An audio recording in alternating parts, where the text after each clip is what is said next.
Hello learners, welcome to study note. आज हम करेंगे class 9th English new NCERT के chapter 1 how I taught my grandmother to read के question answers. वो question answers जो book exercise में दिए गए हैं।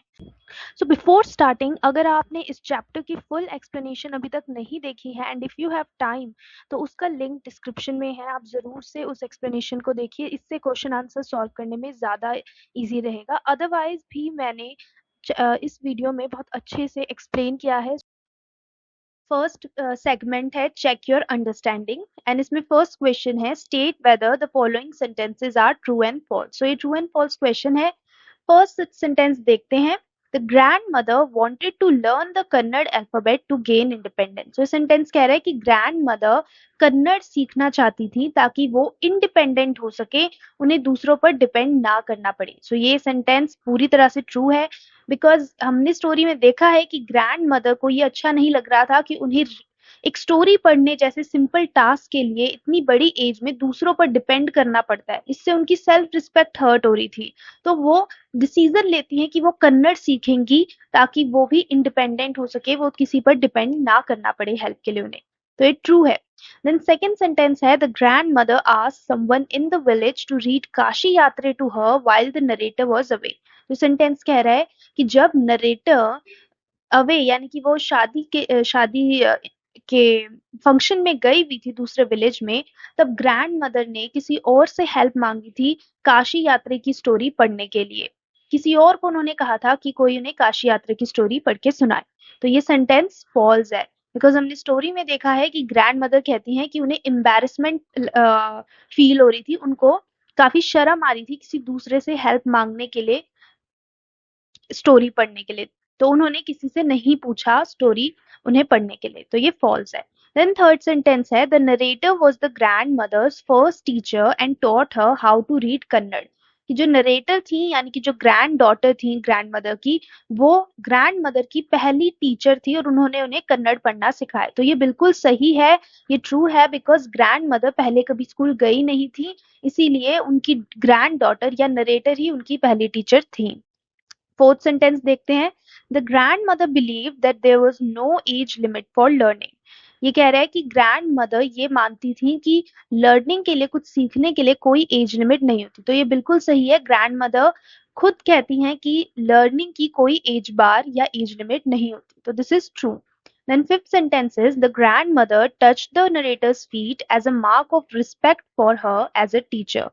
ग्रैंडमदर ने नरेटर के पांव छुए अपनी टीचर के प्रति उनकी रिस्पेक्ट को दिखाने के लिए। तो ये बिल्कुल ट्रू है, बिकॉज नरेटर उनकी टीचर थी, नरेटर ने ही उनको कन्नड़ सिखाई। एंड ग्रैंडमदर कहती हैं कि हमें अपनी टीचर की रिस्पेक्ट करनी चाहिए इररिस्पेक्टिव ऑफ उनकी एज एंड उनके जेंडर के इररिस्पेक्टिव हमें उनकी रिस्पेक्ट करनी चाहिए। तो इसीलिए वो उनके फीट को टच करती हैं। तो ये ट्रू है। Then sixth sentence है the narrator was disappointed with the progress her grandmother made in learning to read. तो क्या ग्रैंड मदर तो क्या ग्रैंड मदर ने लर्निंग में जितनी प्रोग्रेस करी थी उससे नरेटर डिसअपॉइंटेड थी? उनको क्या ये लग रहा था कि उनकी लर्निंग की जो प्रोग्रेस है या स्पीड है वो अच्छी नहीं है? तो ये बिल्कुल फॉल्स है। नरेटर पहले से ही कहती थी कि जो ग्रैंड मदर है वो एक काफी वंडरफुल स्टूडेंट थी, वो सारा काम अपना होमवर्क एंड ऑल बहुत अच्छे से करती थी। एंड लास्ट में भी वो कहती हैं कि उनकी स्टूडेंट फ्लाइंग कलर्स से पास हुई है। नेक्स्ट है क्रिटिकल रिफ्लेक्शन। इसमें क्वेश्चन है read the extracts given below and answer the questions that follow.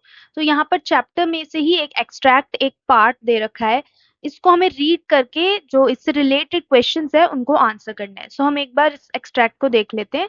तो इसमें आई यूज किया गया नरेटर के लिए, जो ग्रैंड डॉटर थी।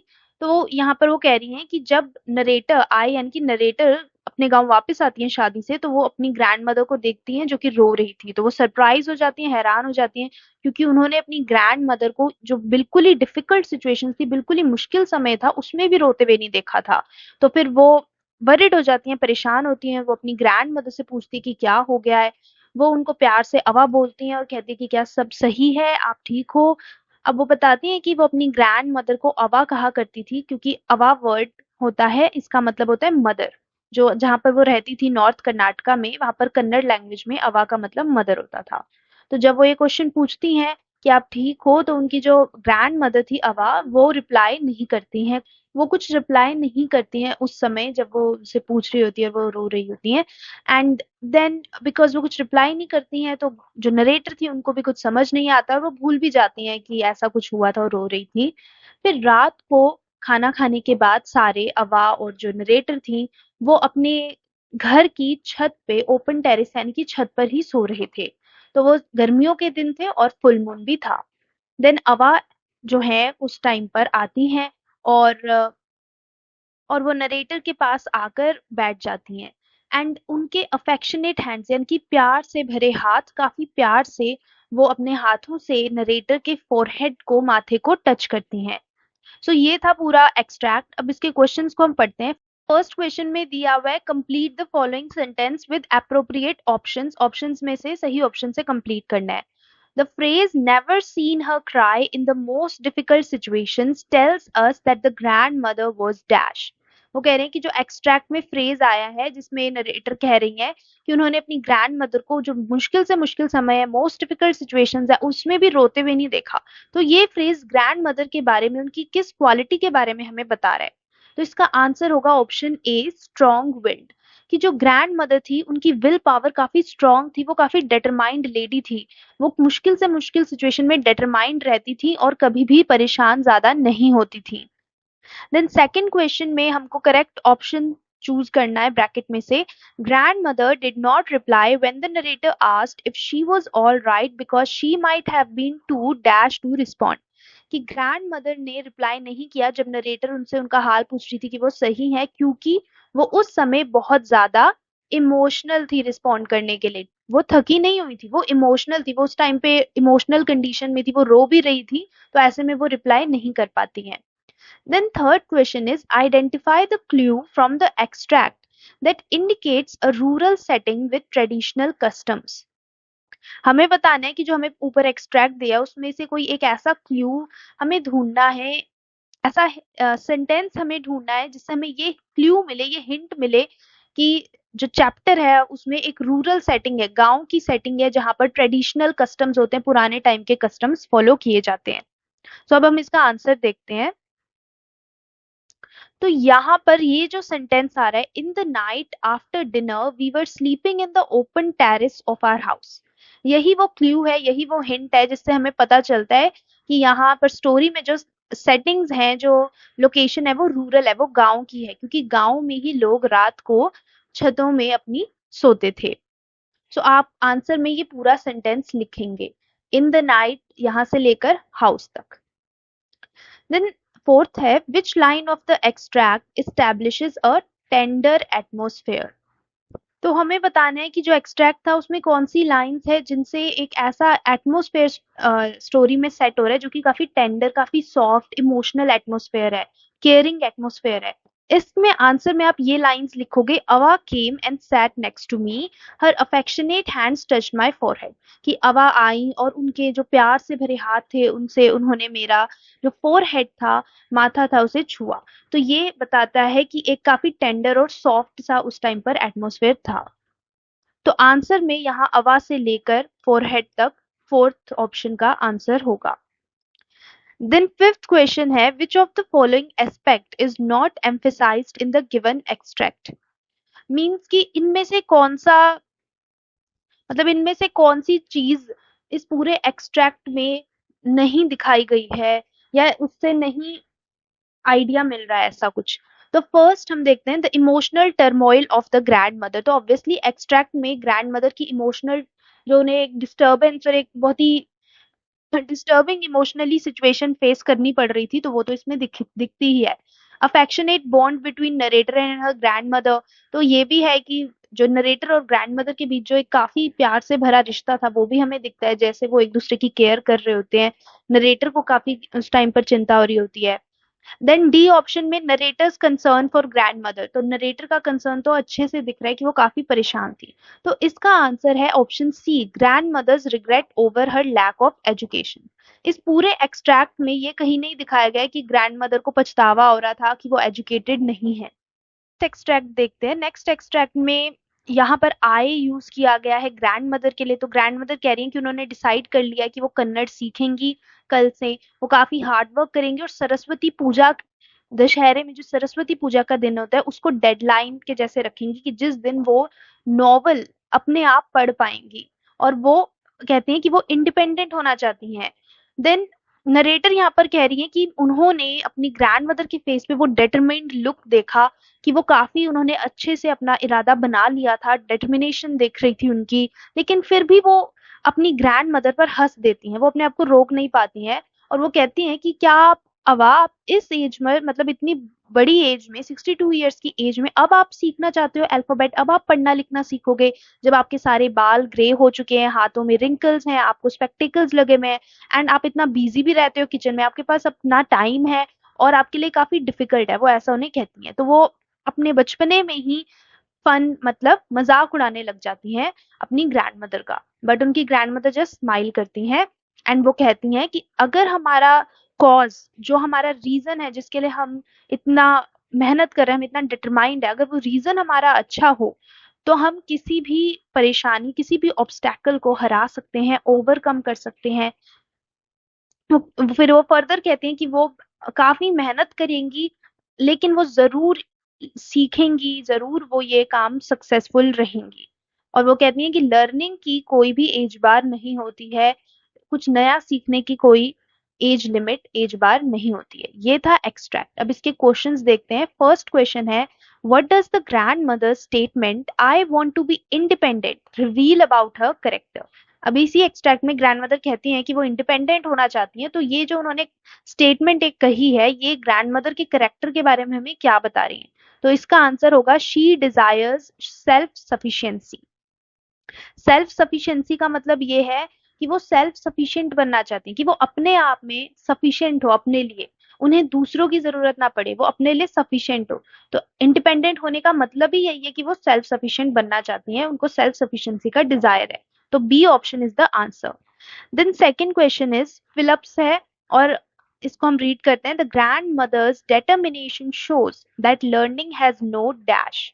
जो ग्रैंड मदर इतनी डेटरमाइंड थी, इतना उन्होंने डिसीजन ले लिया था स्ट्रॉन्ग विल पावर के साथ कि वो अब पढ़ेंगी, कन्नड़ सीखेंगी, वो हमें ये शो करता है कि लर्निंग की कोई एज लिमिट नहीं होती। इतनी बड़ी एज में भी वो कन्नड़ सीखने के लिए रेडी थी। देन थर्ड क्वेश्चन है, complete the following with a suitable reason. हमें इसका सही रीजन देना है, जो भी सेंटेंस है। The narrator laughs at her grandmother's decision to learn the alphabet at the age of 62 because, कि जो नरेटर है वो अपनी ग्रैंड मदर के जो डिसीजन था कि वो अब वो अल्फाबेट लर्न करेंगी, कन्नड़ सीखेंगी 62 ईयर्स की एज में, उस डिसीजन पर नरेटर लाफ करने लगती है, वो हंसने लगती हैं। क्यों? तो इसका रीजन क्या था? इसके रीजन में हम लिखेंगे she thought that learning at such an old age was difficult and unusual. कि नरेटर को ये लग रहा था कि इतनी बड़ी एज में लर्निंग करना, पढ़ना लिखना, ये काफी मुश्किल होगा, डिफिकल्ट होगा, और ये काफी अनयूजुअल है, काफी स्ट्रेंज है, क्योंकि उन्होंने आज तक किसी को भी इतनी बड़ी एज पर पढ़ते हुए नहीं देखा था। Then fourth question is list any two qualities displayed by the grandmother. जो हमने एक्सट्रैक्ट पढ़ा है उसके बेसिस पर हमें ग्रैंड मदर की कोई दो क्वालिटीज जो हमें उस एक्सट्रैक्ट से पता चलती हैं, जो उनके करेक्टर की क्वालिटीज थी, वो बतानी है, उनके गुण। से इसके आंसर में हम लिख सकते हैं फर्स्टली डेटर्मिनेशन। मींस उनकी विल पावर काफी स्ट्रांग थी, मतलब वो काफी स्ट्रांग डिसीजंस लेती थी और उन डिसीजंस पर खड़ी भी रहती थी। मींस उन्होंने काफी स्ट्रांगली ये डिसाइड कर लिया था कि अब मैं कन्नड़ अल्फाबेट सीखूंगी, कन्नड़ पढ़ना सीखूंगी, एंड इवन अपने ने डेडलाइन भी एस्टेब्लिश कर दी थी, डेडलाइन भी सेट कर दी थी कि इस दिन तक मैं कन्नड़ सीख जाऊंगी। तो उनमें काफी डिटर्मिनेशन थी, स्ट्रांग वो विल पावर वाली एक लेडी थी। तो आप इतना लिख सकते हैं डिटर्मिनेशन। ये मैंने एक्सप्लेनेशन के लिए लिखा है, इफ यू वांट तो लिख सकते हैं, अदरवाइज इतना इनफ है डिटर्मिनेशन। सेकंड क्वालिटी है हार्ड वर्क की, कि मतलब इतनी ओल्ड एज में भी, 62 ईयर्स की एज में भी, जब उनके पास इतने सारे काम भी हैं, तब भी वो विलिंग थी कि वो एक ये ऐसा नया टास्क लें कन्नड़ सीखने का। तो मतलब वो हार्ड वर्किंग भी थी, काफी मेहनती थी। तो हार्ड वर्क भी उनकी क्वालिटी थी, डिटर्मिनेशन भी। इसके अलावा अगर यू वांट तो आप पॉजिटिव एटीट्यूड भी लिख सकते हैं। मीन्स ओल्ड एज पे भी वो एक पॉजिटिव आउटलुक रखती थी, पॉजिटिव एटीट्यूड रखती थी कि वो लर्निंग सीख सकती हैं, वो कन्नड़ सीख सकती हैं। जबकि कई लोग इस एज पे काफी डीमोटिवेट हो जाते हैं, वो सोचते हैं कि अब तो काफी ओल्ड हो गए हैं, अब वो ये नहीं कर सकते, वो काम नहीं कर सकते, बट उनका एटीट्यूड, ग्रैंड मदर का एटीट्यूड काफी पॉजिटिव था। Then fifth question है, how can we say that narrator is making assumptions about her grandmother?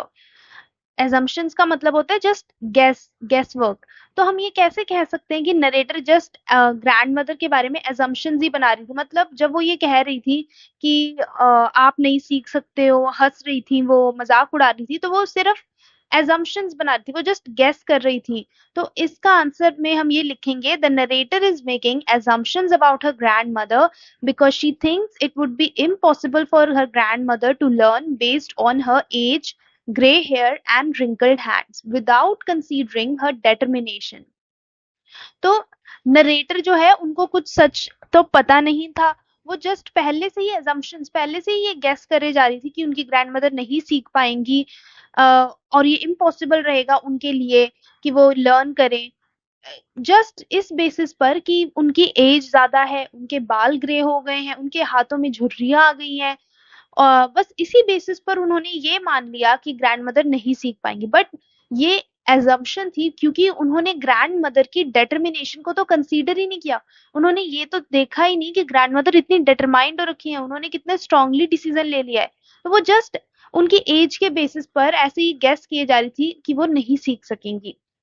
अब क्रिटिकल रिफ्लेक्शन के सेक्शन में ये सेकंड पार्ट है जिसमें है आंसर द फॉलोइंग क्वेश्चंस। तो हम इन सारे क्वेश्चंस के अब आंसर्स देखते हैं। First question है, why do you think the grandmother felt embarrassed to ask someone else to read to her while the narrator was away? Means कि grandmother को embarrassed या उन्हें शर्म क्यों आ रही थी किसी दूसरे को हेल्प मांगते हुए कि वो उनको काशी यात्रा की स्टोरी रीड कर दे, उस समय जब उनकी खुद की ग्रैंड डॉटर उनके साथ नहीं थी, नरेटर उनके साथ नहीं थी और शादी पे गई हुई थी, तो किसी दूसरे से, गांव में किसी दूसरे से ये हेल्प मांगते हुए उन्हें शर्म क्यों आ रही थी? तो इसके आंसर में हम लिखेंगे, the grandmother felt embarrassed to ask others to read the story to her because it made her realise how dependent she was on others. She felt helpless that she could not read by herself despite being an elderly and respected woman.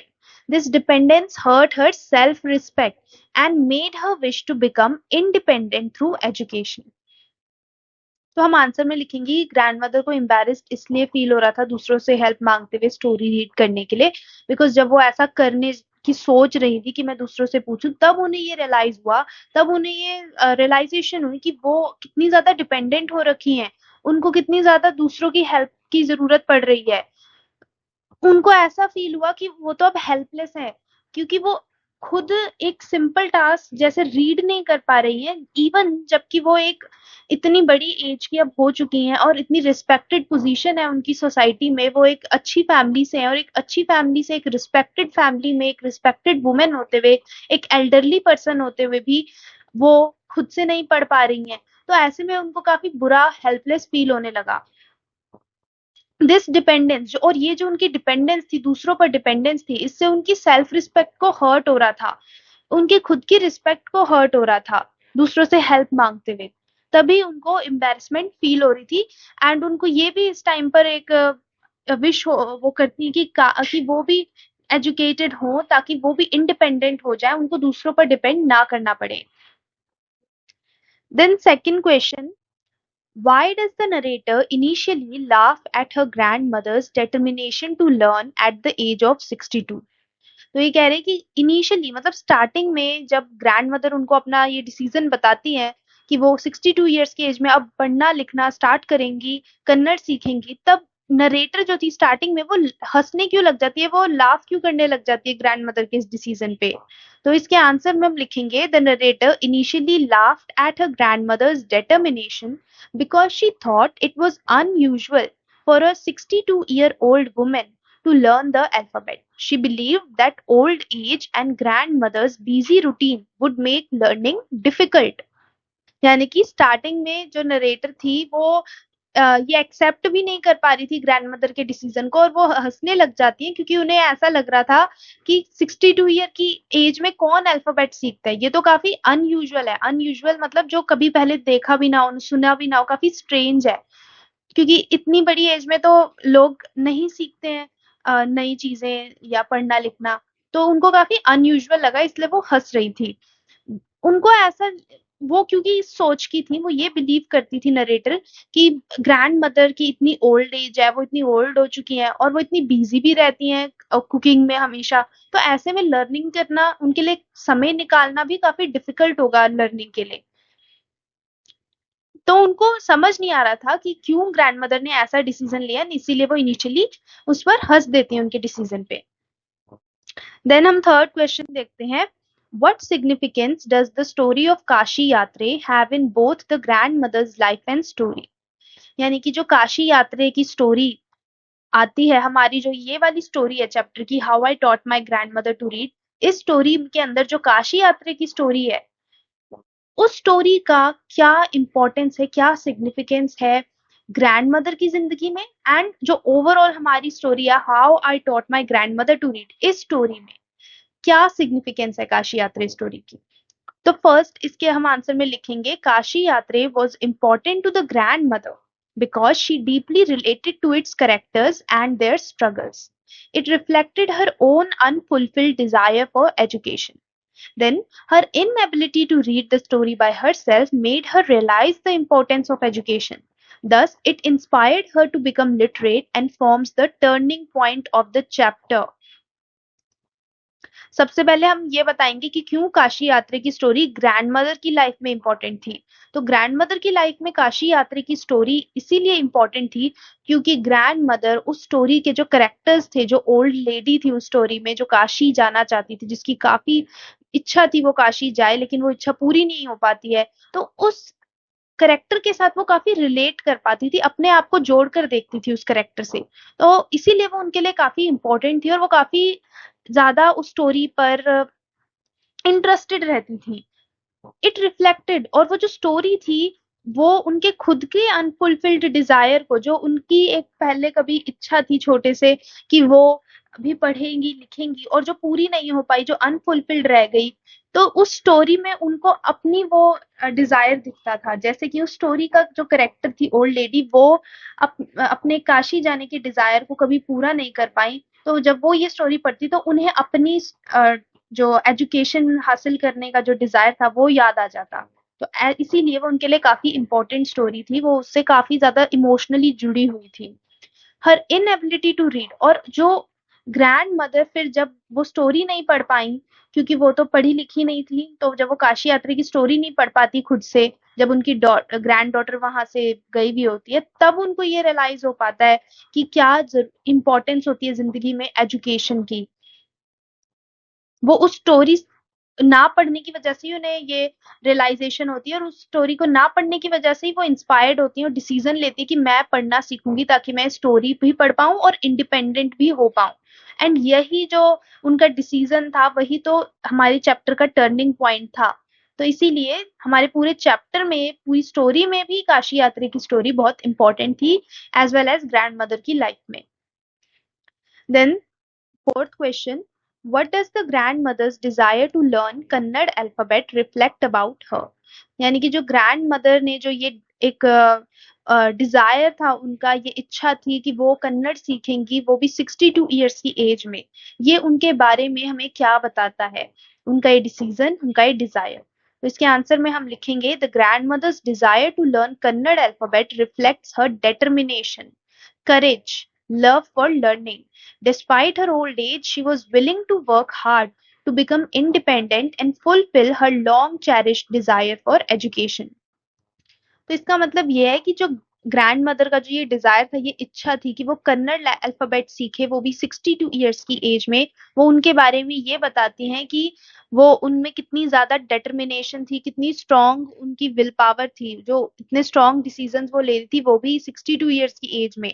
काफी courageous थी, उनमें काफी हौसला था, इतनी old होते हुए भी, इतनी मुश्किलें होते हुए भी ओल्ड एज की, वो ये कुछ नया सीखने के लिए रेडी थी। एंड उनका लव फॉर लर्निंग भी हमें पता चलता है कि वो नया सीखने से कितना उनमें नया सीखने के लिए प्यार था, कि वो इस एज में भी कुछ नया सीखने के लिए रेडी थी और अपनी ओल्ड एज होने के बावजूद भी वो हार्ड वर्क करने के लिए रेडी थी ताकि वो इंडिपेंडेंट बन सके। तो इससे हमें यही पता चल रहा है कि वो कितनी करेजियस लेडी थी, अपने फुलफिल करने के लिए एजुकेशन की डिजायर को वो हार्ड वर्क करने के लिए रेडी थी। फिफ्थ क्वेश्चन है, what lessons can we infer from the grandmother's action of touching the narrator's feet. So ये क्वेश्चन कह रहा है कि जो ग्रैंड मदर ने नरेटर के अपनी ग्रैंड डॉटर के पांव छुए थे, तो उनके इस एक्शन से हमें क्या सीख मिलती है, हमें क्या लेसन्स मिलते हैं। The grandmother's action teaches us to respect teachers regardless of their age or relationship. It also highlights the importance of education and lifelong learning.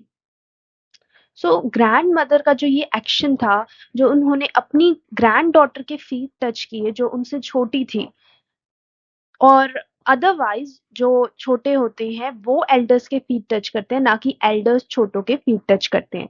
तो ये जो उनका एक्शन था ये हमें टीच करता है, इससे हमें ये लेसन मिलता है कि हमें अपनी टीचर्स की रिस्पेक्ट करनी चाहिए, भले ही हमारे टीचर्स की एज कितनी भी हो, चाहे वो हमसे छोटे हों या हमसे बड़े हों, और उनका हमारे साथ कैसा भी रिलेशनशिप हो। क्योंकि यहाँ पर जो ग्रैंडमदर की टीचर थी जिन्होंने उन्हें कन्नड़ सिखाई, पढ़ना सिखाया, जिससे कि वो आगे जाकर नॉवल खुद पढ़ पाई, वो जो उनकी टीचर थी वो उनकी ग्रैंड डॉटर थी, जो उनसे छोटी थी, और उनका रिलेशनशिप उनसे था कि वो उनकी ग्रैंड डॉटर थी। तो डिस्पाइट द फैक्ट कि वो उनसे छोटी हैं या वो उनकी ग्रैंड डॉटर हैं, क्योंकि वो जो ग्रैंड मदर थी उनकी टीचर थी, इसीलिए उन्होंने उनके फीट टच किए, क्योंकि टीचर को हमें हमेशा रिस्पेक्ट करनी चाहिए। तो ये हमें लेसन मिलता है, और इससे हमें ये भी पता चलता है कि हमारी लाइफ में एजुकेशन की कितनी इंपॉर्टेंस होती है, और पूरी जिंदगी लाइफ लॉन्ग लर्निंग मीन्स कि throughout our life learning की हमारे को कितनी इंपॉर्टेंस होती है। और जो ग्रैंड मदर थी वो भी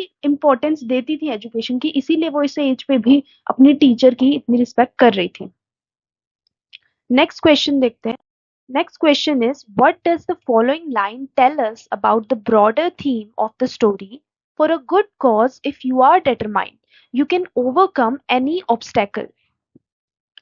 तो यहाँ पर ये कह रहे हैं कि ये जो लाइन दी गई है, लाइन क्या है कि अगर हम किसी एक अच्छे नोबल गुड रीजन के लिए, कॉज के लिए डिटरमाइंड है, जिस पे हमने काम कर रहे हैं, किसी एक अच्छे रीजन के लिए हम काम कर रहे हैं, तो हम किसी भी ऑब्स्टैकल को, किसी भी चुनौती को, मुश्किल को पार कर सकते हैं, ओवरकम कर सकते हैं, अगर हमारी कॉज, अगर हमारा जो रीजन है जिसके लिए हम काम कर रहे हैं वो अच्छा हो।